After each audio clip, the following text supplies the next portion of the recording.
বানাবো মোরলা মাছের ঝাল। মোরলা মাছটা এইভাবে রান্না করলে মাছগুলো ভেঙে যাবে না। আর দুপুরবেলা গরম গরম ভাতের সাথে এরকম মাছের ঝাল হলে খাওয়াটাও দারুণ জমবে। তো চলো বন্ধুরা, তোমাদের এই দারুণ স্বাদের মোরলা মাছের ঝালের রেসিপিটা বানিয়ে দেখাই। চুনো মাছের ঝাল করব, তার জন্য এখানে নিয়ে নিয়েছি 300 গ্রাম মতো চুনো মাছ আছে, এই মোরলা মাছ আছে এখানে 300 গ্রাম মতো মোরলা মাছ। ভালো করে ধুয়ে জলটা ঝরিয়ে নিয়েছি। সাথে একটা মিডিয়াম সাইজের আলু আর একটা মিডিয়াম সাইজের বেগুন নিয়ে নিয়েছি। আলু আর বেগুনটা কেটে নেব।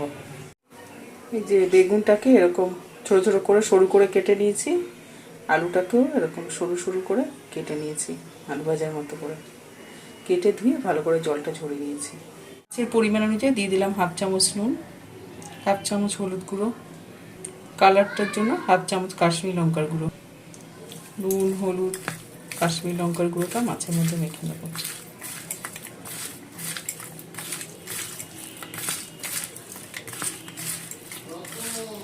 নুন, হলুদ, কাশ্মীরি লঙ্কার গুঁড়ো দিয়ে মাছটা মেখে নিয়েছে, মাছটা ভেজে নেব।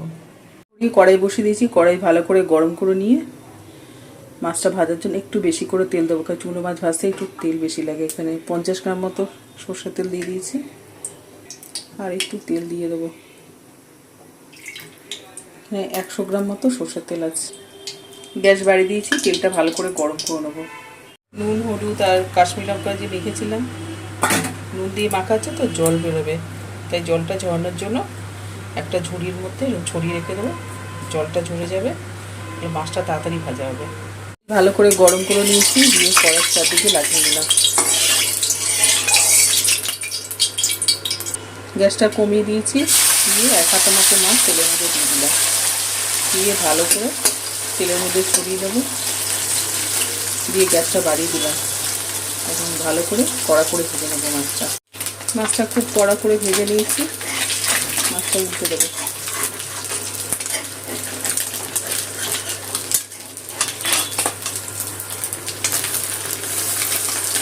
দিয়ে ওই পিঠটাও একটু লাল করে ভেজে দেবো। দু পিঠটা বেশ কড়া করে ভেজে নিয়েছি, এই তেলটা থেকে মাছটা নামিয়ে নিলাম।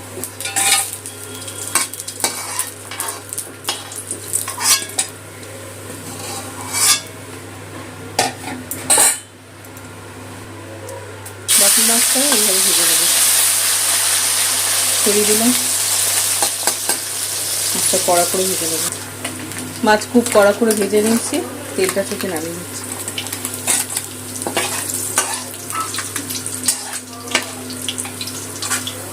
মাছটা খুব ভালো করে ভেজে নিতে হবে, নাহলে চচ্চড়ি করার সময় ভেঙে যাবে। ফোড়নে দিয়ে দিলাম 1/2 চামচ মতো কালো জিরে, একটা পাকা কাঁচা লঙ্কাও দিয়ে দিলাম ফোড়নে, দিয়ে একটু তেলের মধ্যে ফোড়নটা ভেজে নেব। এরপরে এর মধ্যে দিয়ে দিলাম 3টে ছোটো পেঁয়াজ কুচি।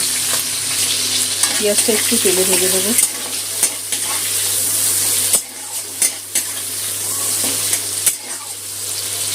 পেঁয়াজটা একটু সাঁতলে নিয়ে এর মধ্যে আলু কেটে রাখা আলু বেগুনটা দিয়ে দিলাম।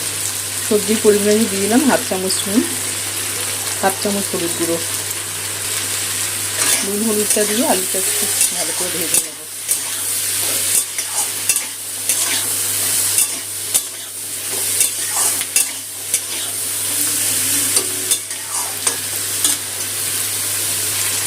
গ্যাসটা বাড়িয়ে ঢাকা দিয়ে ঢেকে নেব, তাড়াতাড়ি ভাজা হবে। 2-3 বার ঢাকা চাপা দিয়ে আলু বেগুনটা ভালো করে ভেজে নিয়েছি। দিয়ে দিলাম 1 চামচ মতো আদা রসুন বাটা।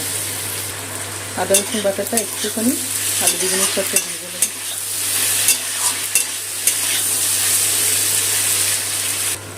দিয়ে দেবো বেশি যে গুঁড়ো মশলা, নুন, হলুদ, ঝাল লঙ্কার গুঁড়ো, কাশ্মীরি জিরে ধনে গুঁড়ো, আর সামান্য একটু চিনি দিয়ে দিলাম। গুঁড়ো মশলাটা একটু কষিয়ে নেবো আলু বেগুনের সাথে।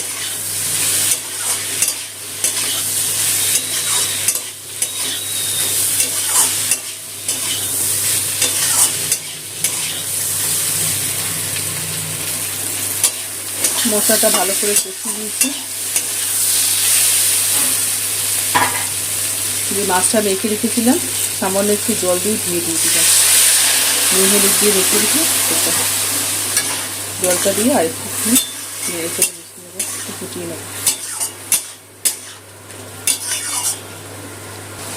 একটু ফুটিয়ে নিই, এর মধ্যে ভাজা মাছটা দিয়ে দিলাম। সবজির সাথে ভাজা মাছটা একটু কষিয়ে নেব।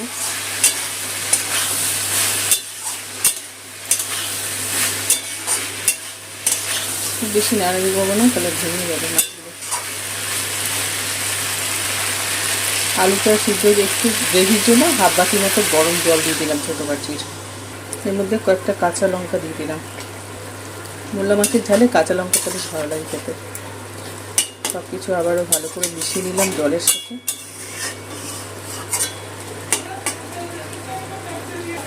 ঢাকা দিয়ে আলুটা সিদ্ধ হওয়ার জন্য বেশিক্ষণ না, 2 মিনিটের মতো রেখে দেবো। 5 মিনিট হয়ে গেছে, ঢাকাটা খুলে একটু দেখুন। আলু তো সরু করে কাটা, আলু সিদ্ধ হয়ে গেছে, কারণ মশলা দিয়ে অনেকক্ষণ ভাজছিলাম। আলু সিদ্ধ হয়ে গেছে। মোল্লা মাছের ঝালটা হয়ে গেছে, ওপর থেকে একটু ধনে পাতা দিয়ে দেবো। ধনে পাতাটা দিলে ভালো লাগবে খেতে। ধনে পাতাটা দিয়ে একটু মোল্লা মাছটা